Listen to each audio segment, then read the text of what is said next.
10th standard படிக்கிற பொண்ணு tiffin பாக்ஸை மத்தியானம் திறக்கிறா. ஒரு பையன் ஓடியானா தட்டி விட்டான். இந்த சாப்பாடு அப்படியே அந்த பேப்பர்ல கொட்டிடுச்சு. அந்த பொண்ணு ஒண்ணுமே சொல்லலை, கொட்டின சாப்பாடை சாப்பிட்டுட்டான். ஃப்ரெண்ட்ஸ் எல்லாம் கேலி பண்ண ஆரம்பிச்சாங்க, கேலி பண்ணிட்டாங்க. அந்த பொண்ணு கவலைப்படவே இல்லை. அந்த என்டையர் கிளாஸ் அவளை கேலி பண்ணிடுச்சு. அந்த பொண்ணு இப்போ தனியாயிட்டா. அவங்க டீச்சருக்கு தெரிஞ்ச உடனே கூப்பிட்டு அந்த பொண்ணை கேட்குறாங்க, ஏமா சாப்பாடு கொட்டி போச்சுன்னா நீ என்கிட்ட சொல்லியிருக்கலாம்ல, நான் உனக்கு வேறு சாப்பாடு அரேஞ்ச் பண்ணியிருப்பேன்ல, கீழே விழுந்த சாப்பாடு எடுத்து சாப்பிடணுமா? இப்போ கிளாஸே உனக்கு கலாட்டா பண்ணது பற்றியா? எவ்வளோ பெரிய குரூப் ஆகி போச்சு. சரி சரி நீ அப்படி பண்ணியிருக்க கூடாது, என்னை கேட்டிருக்கலாம். அந்த பொண்ணு சொன்னா, சாரி டீச்சர், நீங்களே சொல்லியிருந்தாலும் நான் கேட்டிருக்க மாட்டேன், அந்த சாப்பாடு தான் சாப்பிடுவோம். டீச்சர் கன்ஃபியூஸ் ஆகிட்டாங்க. பிரின்சிபால்கிட்ட கூட்டிகிட்டு போயிட்டாங்க. பிரின்சிபால் சொன்னார், என்னம்மா அது, உனக்கு சாப்பாடு விட்டு போச்சுன்னா சொல்லு, நான் பணம் கொடுக்குறேன், வேறு சாப்பாடு வாங்கிட்டு சொல்கிறேன், நீ சாப்பிடலாம் இல்லை.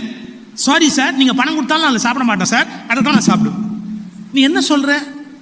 அந்த பொண்ணு சொன்னா, நான் 8 மணிக்கு ஸ்கூலுக்கு வரணும்னா 4:30 மணிக்கு எங்கள் அம்மா எந்திரிச்சு எனக்கு சமைச்சு பேக் பண்ணி 7 மணிக்குள்ள ஒரு சாப்பாடும் ஒரு காயும் ஒரு டப்பாவில் போட்டு கொடுக்குறாங்க சார்.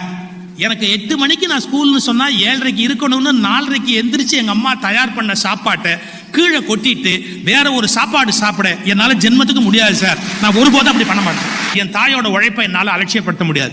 இன்னொன்று தெரிஞ்சுக்கோங்க சார், எங்கள் அப்பா பணக்காரர் இல்லை, ஒரு பெரிய பள்ளிக்கூடத்தில் என்ன சேர்த்துருக்கிறாரு. ஆனால் அவர் உண்மையில யார் தெரியுமா? கூலி, கைவண்டி இழுக்கிற கூலி அவர்.